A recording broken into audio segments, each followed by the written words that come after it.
I released in another project a couple months later, which was a huge success. I made 6 figures in one night. One night. One night. Wow. Yeah. That's crazy.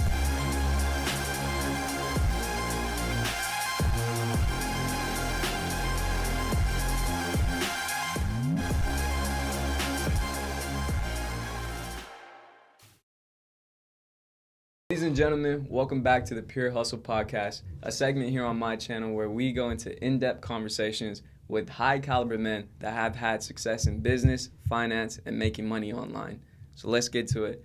Today's special guest is someone I've known since college. He was my first roommate at the University of California, Irvine, and it's amazing to see him now about 4 to 5 years later and to catch up with him and basically see what's going on. So if you could give us, a brief introduction of just kind of who you are, and then we'll go into depth about your journey, Omar. Sure. First of all, thank you for inviting me, Ashwan. Yeah. It's nice to see you again, my old roommate. Of course. So, as you introduced already, my name is Omar. Mm-hmm.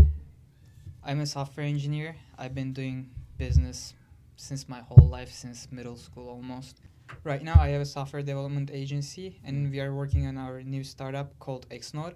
It's basically a physical notebook that is powered by ChatGPT, which is the future. Yeah. It's basically bridging the gap between the tangible notebook and the digital solutions. Yeah, that's amazing. And we are planning to launch by the end of this month on Kickstarter. There we go.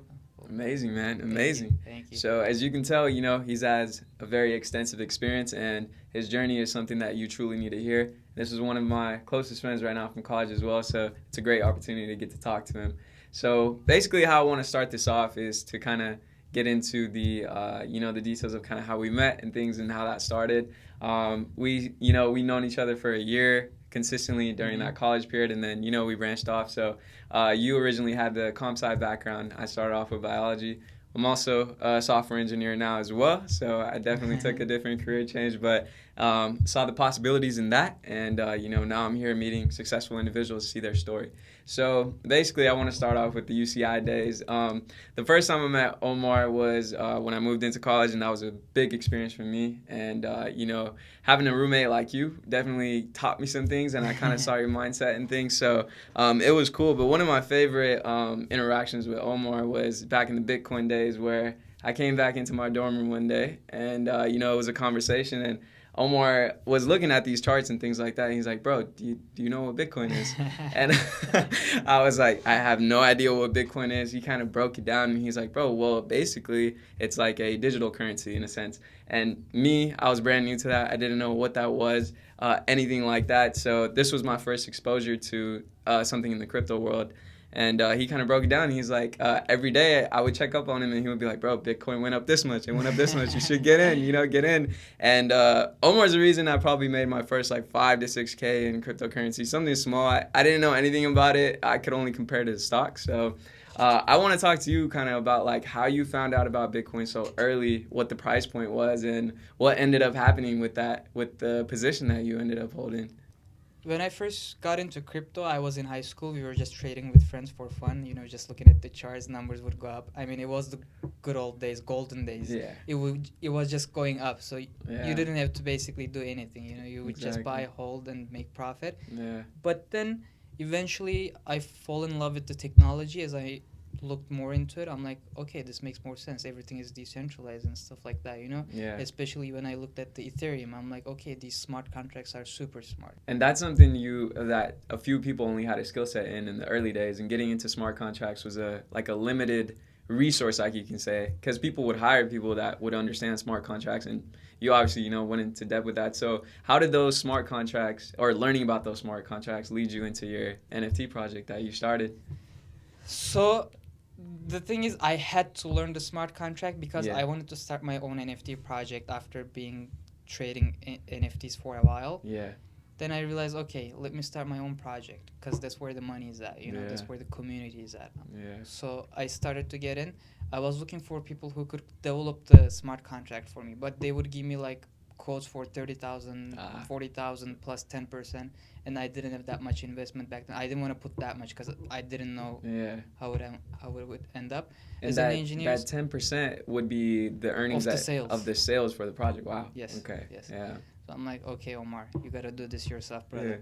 So I pulled up YouTube, Yeah. Googled how to develop a smart contract. It took me about a week. It was little.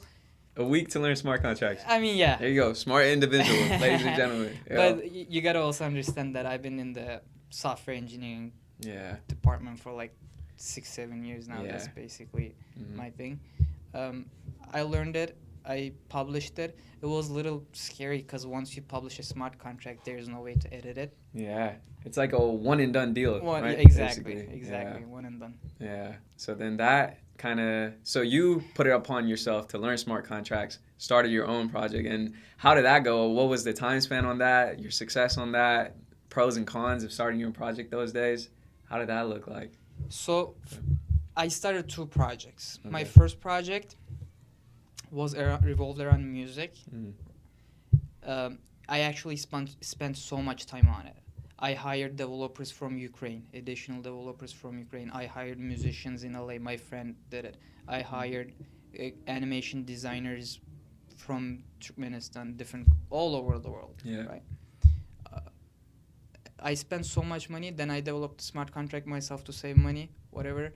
Everything was looking good. I was doing like podcasts similar to this to get the word out. Yeah. Everything was good. I spent months on it, but the project didn't take off because I failed the marketing part. The product was amazing. The marketing where I lacked that. Yeah. Right. Then I sat down after the project failed. I'm like, okay, where did I go wrong? Yeah. I found those areas. I improved on it. I released in another project a couple months later, which was a huge success. I made 6 figures in one night. One night. Wow. Yeah. That's crazy. Those are the good old days of NFTs. Wow. So basically you basically learned from your first interaction with NFT projects, saw your weak points, developed onto those weak points, and then your next project was basically a success. It was a success. That's cool. That's cool.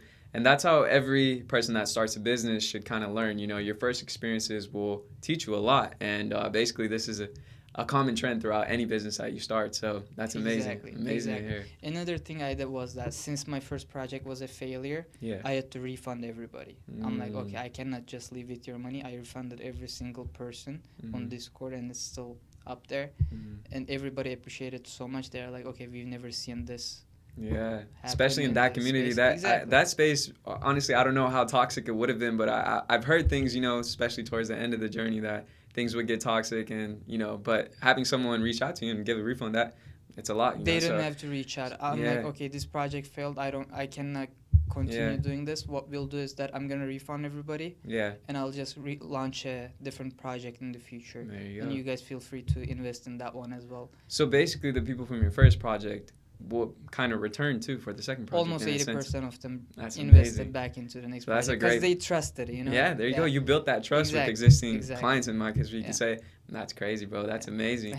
So as you can tell, Omar has some experience in Bitcoin, crypto, NFTs, things like that. And now, he's on a whole different journey. And I kind of want to get into the details of that. He's launching a new product, which is called Xnote AI, right? And from my understanding so far, it's a notebook that is compatible with ChatGPT. And just think about it, man. Notebook and an AI, combine that, it's probably crazy. So I want you to kind of get into that, what it's about, and your vision on this as well. I know it's a little confusing when you say notebook powered by ChatGPT, because it's hard to connect the dots for people who don't know about the product, but let me give a brief overview. Okay. So basically, the product has a smart pen, which has a camera sensor on the tip of the pen, and there are invisible patterns on the notebook. Whenever you write on a page, it basically detects the page number, X and Y location, and sends it to the app, so we can detect wherever you're writing. I honestly thought it would just be in the pen, but the fact that the notebook also plays a huge role in that. Wow, that's crazy. So it comes in a box. Yeah. Then we have a mobile app that you can download to basically chat with whatever you have written on your notebook. So there's a whole app involved in this as well. There's a whole app involved. Wow. Yeah. That is crazy. Not only we sync every single page that you have written, but you can ask questions like, what was the takeaways of last week's meeting? And it's just... And the AI will instantly bring that up. Exactly. That is... Or let's say that you wrote down, I have a meeting tomorrow at 2 p.m. It sets up a reminder on your phone. And all you have to do is write All that you have down. to write it down on your notebook. Wow, Do bro. nothing else. That is insane, man. That honestly, like when people have like these external softwares that are just for their scheduling, you know, they have to go into that software. I have a meeting at this time. I got to schedule it for this. But if you just have a pen and you write that down and it's there, it's at your fingertips, bro. Exactly. That's insane. And I can't imagine the other possibilities that people will. So what about this? Like when I first heard about this, I was thinking about, okay, when do I use a notebook? I'm either going to be journaling, writing my ideas down, or I'm in class writing notes. If you're in class writing notes or something like that, does AI kind of play a role into something in that kind of field as well? Or It does, yes. Like let's say that you're taking biology notes, right? yeah, You can just ask the app to basically create a quick quiz based on your notes, and it just gives you a quiz yeah. based on whatever you have So written. whatever So you the can content, prepare. the content of your notes could be converted into a quiz. basically. Exactly, Wow. exactly. Like That- any topic. Or you can, for example, say that for biology, can you just summarize my notes? Yeah. What did we learn this week in class? Yeah. And you can ask it to like explain it further a certain topic if you didn't understand clearly, or if you made a mistake. For example, the other day we were testing the math functionality. Math, We okay. draw a graph. Yeah. We are like, okay, solve this graph for us, integral.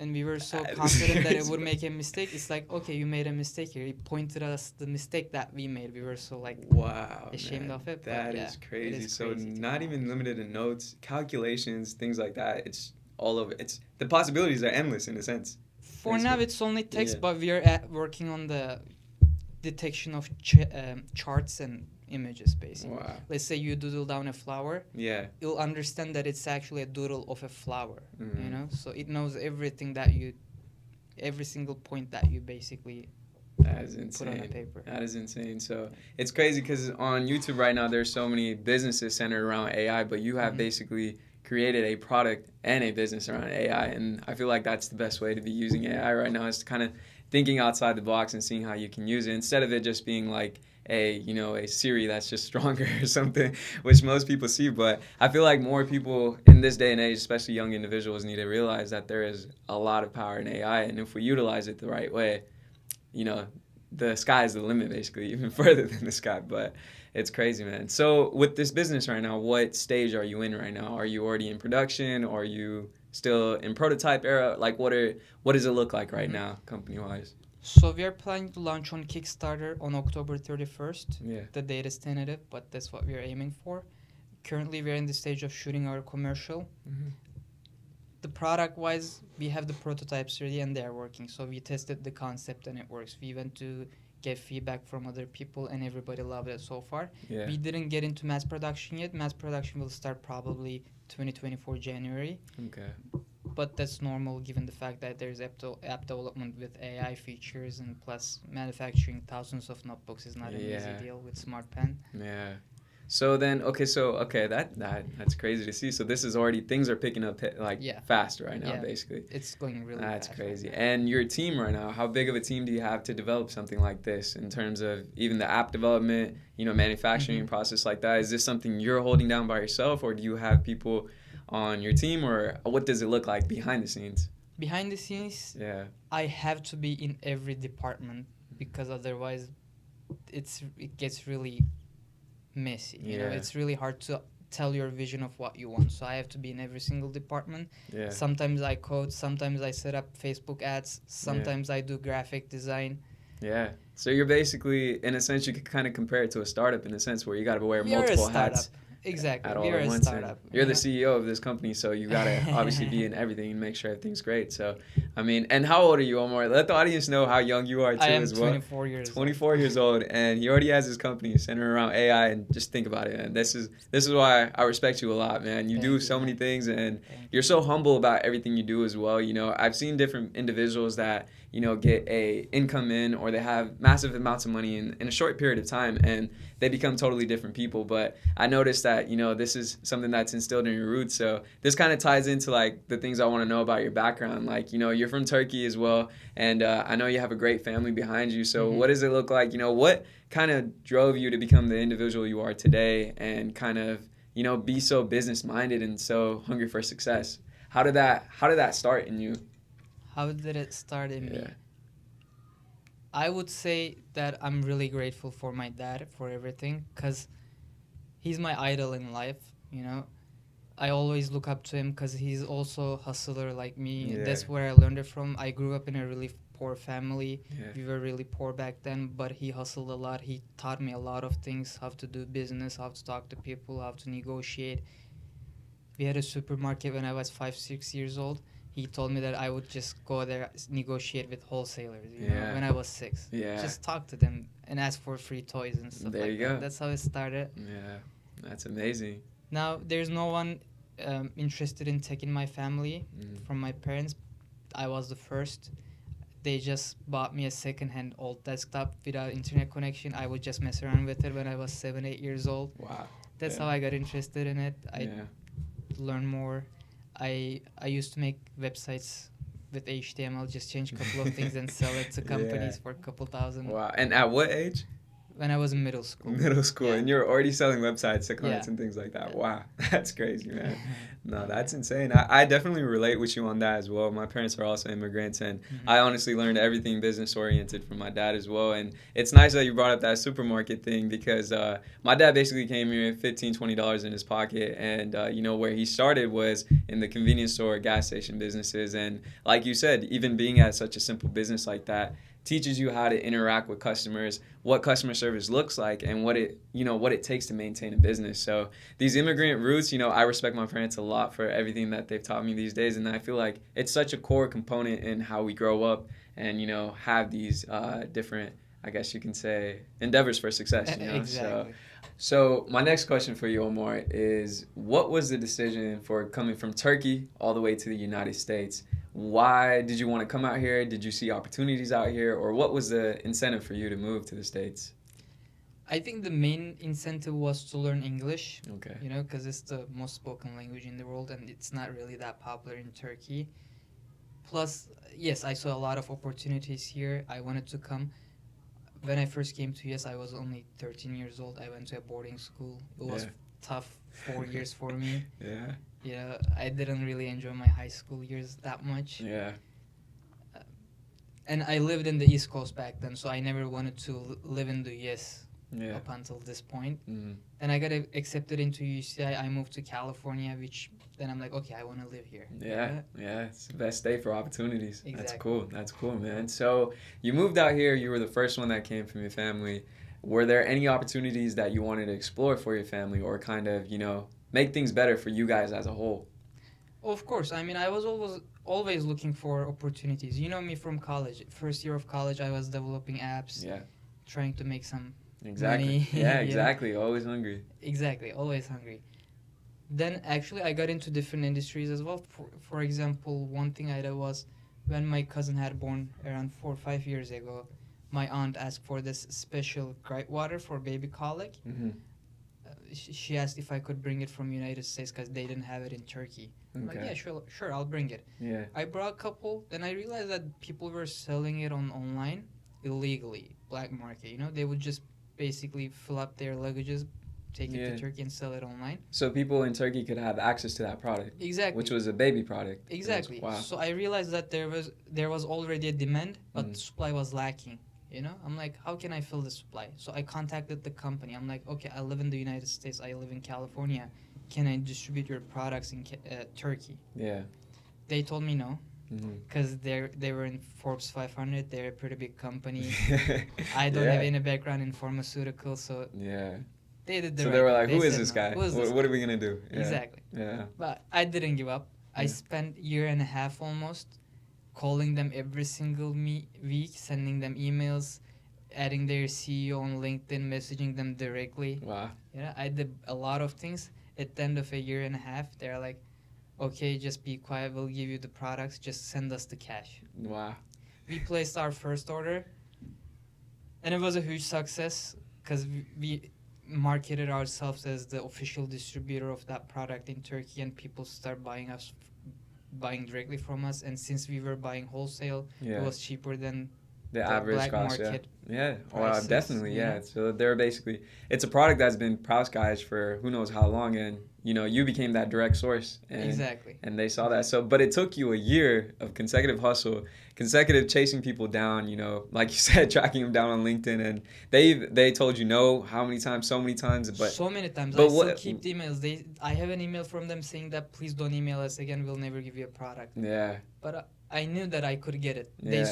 They saw how persistent I was, and they trusted that I could do this. Yeah. They're like, okay, we have nothing to lose. We'll just give you once. Yeah. And now we grew it to a point that we are the official distributor of that brand in 32 other countries. Wow. Exclusive. That's So whenever crazy, person sends them an email saying that they want to purchase wholesale, yeah. I take the contact. And you're good. Wow, bro, that is insane. So basically, see what pure hustle could definitely guide your life into. He did not give up after a year of consecutive, even them telling you no so many times. And it's such a big company as well. So, from a business standpoint, you saw that this is something people need. Exactly. And you saw that if you were consistent enough, you could obviously have some success from it. That's why you didn't give up. You kept going. So that's amazing. My mindset is that if you don't keep asking, the answer is still the same. You gotta ask. Yeah. I mean, if I don't ask someone out, that means it's already no. Yeah. No, that's definitely true, man. You gotta take action. You gotta sometimes try. Basically, like they say, you gotta risk it to get the biscuit in a sense over here. So like that's like a saying. So this is honestly a good turning point into like someone that's young and they feel like they aren't. I guess you can say like how am I trying to say this? Let's say there's a young individual. He knows there's an opportunity out there. But you should never be scared to take action, especially in a place like this, especially in the United States where, it's a land of opportunities in a way. But, they should never be afraid to take action. If they see a possibility in something, every person should take action is what you're saying. So, and that's how most businesses start. People, all these billion-dollar companies, they started at an idea, people took action, and it was that persistency that took them to the next level. So that's amazing, man. Amazing to hear. So that's cool. That's cool. So, okay. And now we have just purchased our first factory in Istanbul, Turkey, and now we are building it. We start manufacturing our own products, skincare products, which we're also distributing to other countries as well. So growing the pharma business too on the side. Yeah, that's amazing, man. So you've got multiple avenues under you too. So I want to ask you, what's your favorite though? Is the technology industry your favorite? Definitely. It's always going to be tech. You don't even have to keep going. Exactly. It's the tech. It's always tech, right? And do you feel like tech is obviously going to go on for how long? You think tech is always going to be something more? I mean, think about it these days. It's never going to die. It's basically like one of the source elements of life. Exactly. At this point it is. Basically us as humans right now, we cannot function because of how dependent we are on the internet and the things we use on the internet. If someone has a power outage in today's day and age, let's say Los Angeles, things basically stop for some people. I had a power outage in my apartment recently. It was just when the flood and the hurricane was coming around and things like that. And basically it felt like my life was on pause. I could not check my emails. I could not check in with work, whatever. I didn't know what was going on. And at times it's also a scary thought, but it also should show you, what the future looks like. This is a perfect indicator of the best industry you could be in right now, whether it be developing, whether it be making a product or whatever it is. So that's amazing. So, you're very young right now and you've had all these endeavors of success, but to the individual that's watching right now and that wants to get started into something that you've done before or take steps, that could guide them in the direction you are in life right now, what could be, some points of advice that you could give a complete beginner, someone that wants to get in tech, someone that wants to get in business? How could they start? What's their first step? I mean, the only thing I can tell them is that they shouldn't be afraid of making mistakes. Okay. Right now, I only told my successes, but maybe I have like 30, 40 failures that I didn't tell you. Yeah. But I didn't give up. I learned a lesson from each one of them. Yeah. Every single one of them taught me a lesson. Yeah. So I just kept moving, build on top of everything that I learned. I just tried to be a little bit better than yesterday. Yeah. And that's what makes it I like that. A little bit better than yesterday. Exactly. That's true because we are in a cycle of life. So if you can continue that cycle, every day you're improving better and better, you will eventually become better. If you take steps, you get into your habits day by day, you're not motivated the way you need to be, you're going to be backtracking into the circle of life. So I definitely like that mindset. Luke Belmar once said, I don't know if you know who Luke Belmar is, but he's basically someone that's in the self-improvement space, e-com space, and he basically said that, you want to wake up every morning with no pressure on your chest. That's what wealth means to him. And, you know, finance and having money is great. There's also problems to it as well. But if you can wake up every day knowing that you're the best version of yourself and you can basically conquer today's day, you're going to be in a great position than millions of people in the world, you know. So part of being in business, part of being in tech, I feel like it's very important to focus on yourself, your mindset, and things like that. And, you know, when a person like you comes into the show, you can definitely see the way you carry yourself, you know, the respect you have for yourself, and it just shows in a person. So I definitely also agree with don't be afraid to make mistakes, because that is what prevents beginners from even taking a leap of faith in a sense, right? Yes. So that's awesome, man, that, you know, don't be afraid to make mistakes. Everyone makes mistakes. We're human. So that's cool, man. I like that. So we're going to kind of change the pace now a little bit. I want to get into, you know, where your life is at currently, some milestones in your life. You've already mentioned plenty of milestones, but this is just your journey and, you know, kind of your plans for the future. So what's been going on, Omer? What's been going on in these, you know, it's 4 or 5 years later now. I want to see where you are at right now. I think the biggest thing that I didn't mention on the podcast is that I got engaged. Yeah. There you go. Clap it up for Omer. Grown man now, basically, officially. Yes. Yep. Congrats, bro. Yeah, I think that's the biggest thing. I get engaged. It's a really exciting thing. It's different than building businesses. You know? It's harder. I bet it's harder, man. If we talk about women, that's a whole different field to go into. So, Omer, being as young as you are right now and as busy as you are right now, you have a lot on your plate. What made you think that, you know, maybe getting engaged now is the best decision for you? I mean, it was basically a love at first sight, you know? Yeah. If you know, you know. Like, yeah. Plus, it's a cultural thing. Like, for example, my dad got married when he was 20 years old. No, he had me when he was 20 years old. Yeah. So it's a cultural thing. In Turkey, people usually get married around this age. Yeah. I'm more than happy for you, Omer. I wish you guys, you know, love and success for the rest of your guys' life. I hope everything goes well. So what are your plans for the future now? Is there anything that you think you want to take on? Any ideas that you got? How are you thinking right now? In the future, I really want to get deeper into AI, because I know that it's the future and it's here to change and improve our lives. Mm-hmm. It's here to stay. Mm-hmm. Basically, I want to be on the boat before it sails. Yeah. That's basically about it. That's amazing, man. Well, I know you'll do great, man, and I can't wait to see where you are 5 years from this podcast. Hopefully you guys see, you know, Omer in the headlines, everything like that. This is our next, you know, unicorn in the industry. So thanks for being on here, Omer. Thanks for having me. I appreciate you. You're my first guest, and you're going to be forever the most special guest as well. So thank you for being here, Omer. Thank you. And that's a wrap. If you guys want to see any more content like this, be sure to see our other videos. Go like, comment, and subscribe. And the more you guys do for me, the more I'll do for you.